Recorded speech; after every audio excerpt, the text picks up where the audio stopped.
బంగ్లాదేశ్ తాత్కాలిక ప్రభుత్వాధినేత మహమ్మద్ యూనస్కు ప్రధానమంత్రి నరేంద్ర మోడీ లేఖ రాశారు.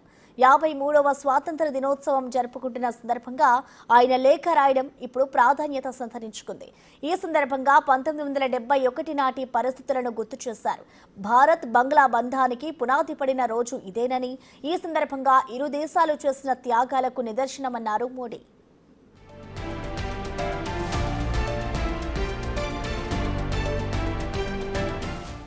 బంగ్లాదేశ్ నేషనల్ డేను ఇరు దేశాల మధ్య ఫ్రెండ్షిప్ డేగా అభివర్ణించారు మోడీ. 2021 నుంచి ఈ రోజును ఈ రెండు దేశాల మధ్య ఫ్రెండ్షిప్ గా జరుపుకోవాలన్నారు. అయితే షేక్ హసీనా ప్రభుత్వం కుప్పకూలినప్పటి నుంచి ఇరు దేశాల మధ్య సంబంధాల్లో కాస్త దూరం పెరిగింది.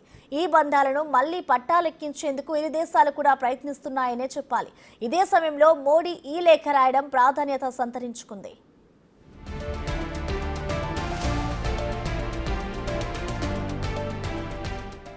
రాష్ట్రపతి ద్రౌపది ముర్ము కూడా బంగ్లాదేశ్ ప్రజలకు స్వాతంత్ర దినోత్సవ శుభాకాంక్షలు తెలిపారు. భారతదేశ ప్రజల తరపున తాను శుభాకాంక్షలు తెలుపుతున్నానన్నారు. ఇరు దేశాల మధ్య బంధం ఈనాటిది కాదని, ఇరు దేశాల మధ్య అనేక వాణిజ్య, విద్యా, సాంస్కృతిక బంధం ఉందన్నారు ఆమె. ఇరు దేశాలు పరస్పరం సహకరించుకుంటూ ఎదగాలని ఆశించారు.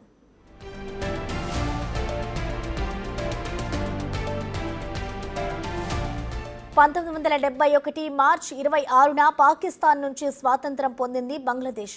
దీని వెనుక భారత్ సహకారం ఎంతో ఉంది. అంతేకాదు, భూటాన్ తర్వాత బంగ్లాదేశ్ను ప్రత్యేక దేశంగా గుర్తించింది భారత్.